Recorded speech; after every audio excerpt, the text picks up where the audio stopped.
Welcome to The Girl Herd, where we talk Texas football. and a bunch of takes you've probably already heard. But not from us. Hey, Herdies! Hello. And we're back. Another episode with me and Ange. We're on the countdown to football season and the countdown for Devin's return. Woo! Yay! August is the month. Well, last time we talked about SEC Media Days happening. Mm-hmm. That finally happened in the meantime. It Gets did. us a little It did. excited. I know. I loved being in it. I honestly didn't keep up with the other coaches as much as I had planned to do. But from what Sark said and all of the things, I was impressed by him, to say the least. I feel like we talked about last season and how the expectations were so high, and I feel like we didn't control the narrative as much as like a Kirby Smart did, right, with having a young roster and yada yada yada. So this time I feel like they kind of learned their lesson a little bit, like they got their little hands smacked and kind of learned. But he did say, like, yeah, I'm not going to deny it, our roster is talented, but our schedule is also really hard, and like getting that many wins is going to be a challenge. I'm like, give him the golf clap, friends. The golf clap. But I did think it was interesting. I guess I had never really watched live. Like I tuned into SEC Network, and it was really just the coaches, right? Like they did it like a ESPN style, broadcast. But I was like, wait a minute, why are they not like then following like for all the kids? They like would only show like snippets of them. Yeah. That's how I felt like I was just like scrolling and would see like snippets or like little reels or whatever of them and different things. And of course they always do that like locker room-esque looking photos and get all the hype. And of course, like even the SEC Network, like all of my stuff was showing Texas football. So, but I similarly, like I liked what all of them seemed like they were pretty calm, cool, and collected, like, of course we know they're prepped for media and all sorts of things, but still, like, your kids, you're feeling all these emotions and you're going, and it's like, it's getting real now, like we're in the time frame of season is starting and all this hype that's around. And it just felt like they were like like they're aware of what's happening. They're aware of the noise, but like they're in their own zone and playing. And I do love how they keep talking about like how they are as teammates, right? And even with the transfer portal transfers that came in, new guys, like all this stuff, they're already talking about how like Gooseby was like, yeah, like Melvin, like we're already best friends. I'm like, I love this. Like, yes. Yeah, I feel like that too. The like whole aura, I feel like, of this team is so different. Yeah. So different. And that is one of the things I feel like I'm really looking forward to. But I can't even imagine just watching some of the, like, not even behind the scenes, but the clips. And it's like paparazzi cameras and like all these microphones in their faces. And like, where am I looking? Because there's so many lights, and who's asking me the question next? I would be like, I don't care how much media training I had. My face would be saying all the things like, hold on, friends. Let's go one at a time. Yeah, and they were like last, right? So then you like see all these people, they're like itching. They're like, okay, Texas now, like, let's go. But I thought the same. There was several clips, and I was like, my goodness, y'all. Like, everyone. I mean, look, I'm here for it. I wanted the clips too, but I was just like, geez Louise, you're right. Like every piece of media training, it's like, okay. And then like poor Arch got asked like so much about last year. So he's probably like, hey, can we focus? Let's move on. Let's focus on the future. Yeah, let's keep going. But it was funny because I feel like even Sark at one point, he kept going like to see who was like asking him questions in the crowd. But it was cute too. I don't know if you watched on the live when he was doing it, but I was like, oh, look, our little Inside Texas friends. They were in the crowd. And you could see like I remember when you messaged and you were like, dang it, I have a meeting, but it's going on now. And I looked and I was also like on a call, and I was like, oh man, I can't. And then didn't get too late. I saw like clips and stuff like that, but that's funny. He's probably like, who's asking me that question? I want to call you out. Like, and it is so funny. They like stand up and say their name and like what media outlet that they're with so that they know. And it was, I can't remember. I think it was CJ Vogel. He said something to Sark in the beginning of like, and I know you don't really listen to us or whatever. And Sark was like, I listen to y'all all the time. Like, love the media. Yeah. Rewriting the narrative. Yeah. Well, because that's like even that luncheon, and he was like, I know you guys in the back, you're going to be writing this and quoting this and all this is going to happen. But I thought it was funny too, because Michelle Lynn was like, anytime Sark gets a microphone, some people sent me, there was like things people were sending us of like, Sark said this, like the whole, we had to make room essentially for like other players coming in, and like when he was asked about players leaving and this, that, and the other, and people were like, oh my gosh, this is like mind-blowing that he would say this. And I was like, man, people love to take what Sark says and just like blow it up immediately. Like literally he took the microphone and people were like, boom, we're writing about this right now and this is gonna take off. And I'm like, it's true, what he said was true. Yeah. Well, okay, that's a good, so I don't know if you've listened yet, but Sark was on the Stampede again with VY and Coach Mack, and Mack brought that up of like the thing that he said when everybody thought he was throwing Tech under the bus. And Mack was like, I know that's not what you meant.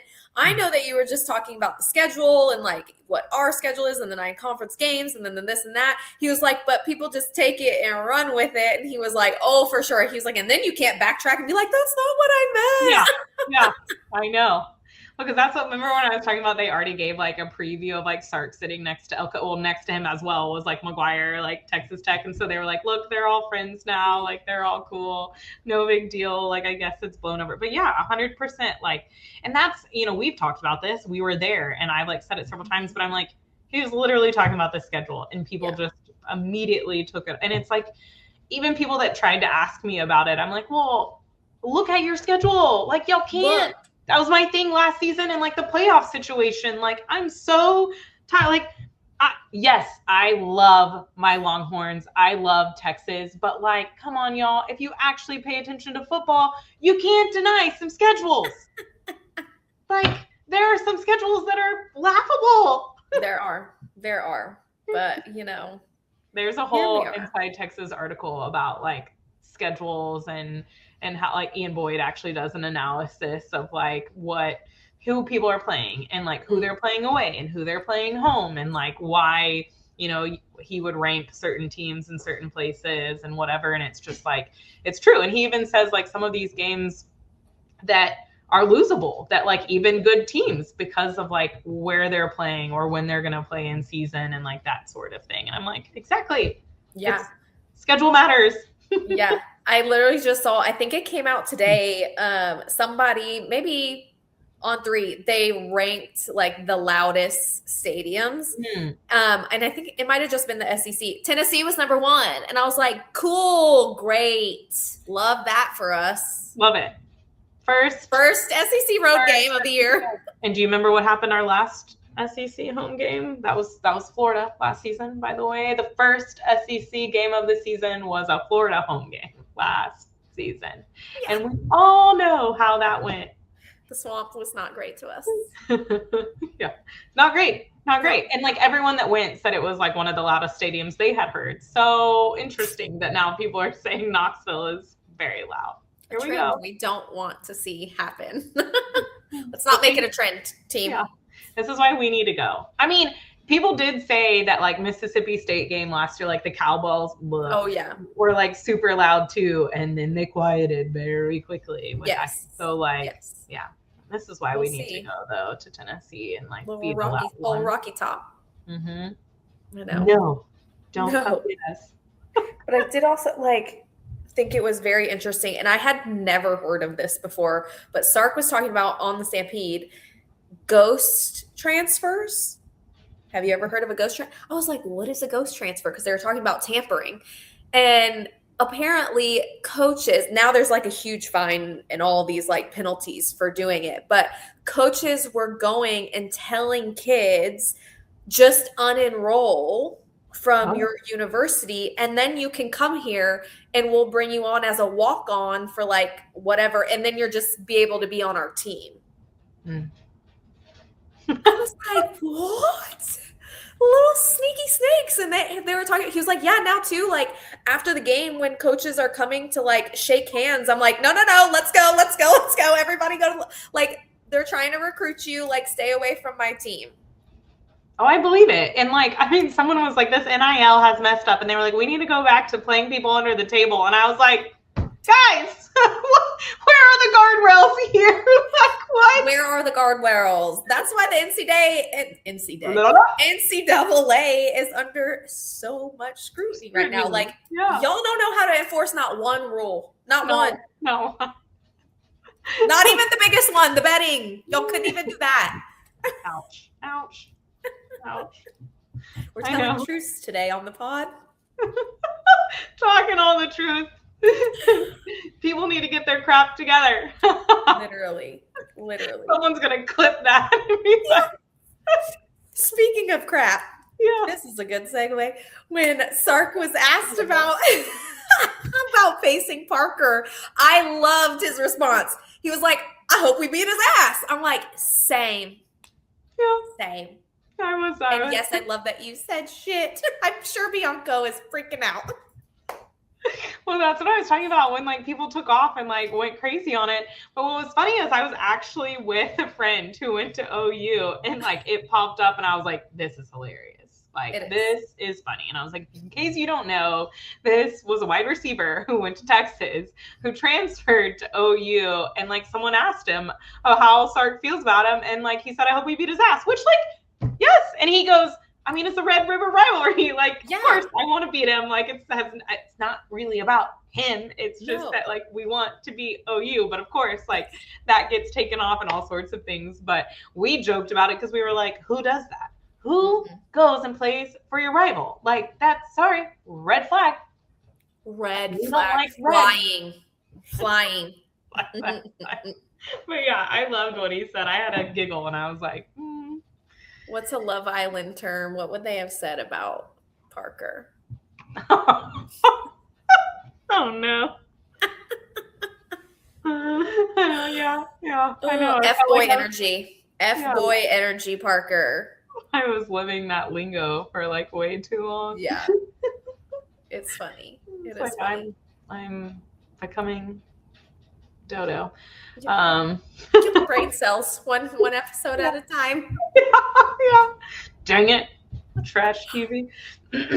But yeah, it was great. He said like a few things about a few different players. And of course, like the media was taking off with it because the players were responding back on Twitter and saying all these things. And like, but yeah.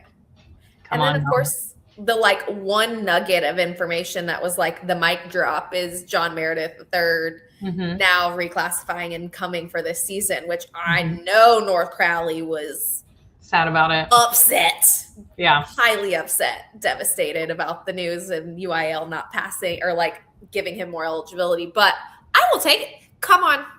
Yeah. The 40 acres is ready for you. Like we can use all the experience and all the depth on the defensive side of the ball, especially in the secondary and corners, DBs. So I'm here for it. Well, that's what they were talking about, how like players were already talking about being excited for him. Like it's not about it's not about necessarily like fighting for like starting or snaps or this, that, and the other. It's more about like, we want to do well for the team. So like they want to make sure he has the playbook and he's ready. Because like when his number is called, like the whole team is going to need him for one reason or another, like, and they are like, we're back to that. We've talked a lot about this, like, with Devin as well, like the fighting for your position, like that, that was a thing way back when. And now we're back there where you're having to play for your position, like every snap, every game.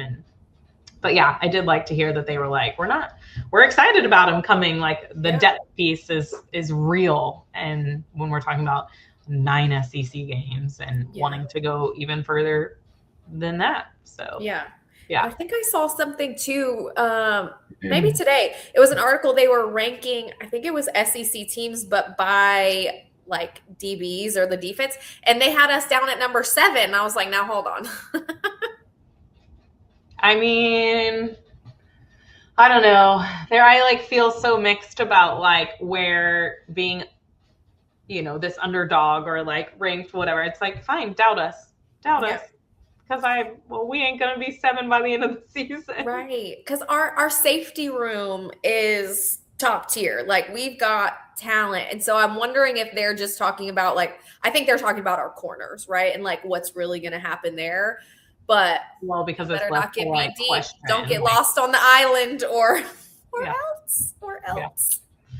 There's probably just question like who's going to land the starting role and what's all going to happen because they've had some movements. But like, don't be confused that means we're not going to be strong there.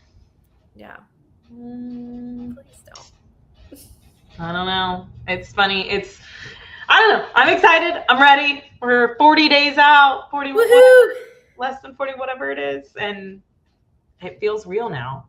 As Devin says, the weather is really, really hot, but it's starting to feel like fall outside, and we're prepping ourselves for season. We're trying to get our mind right.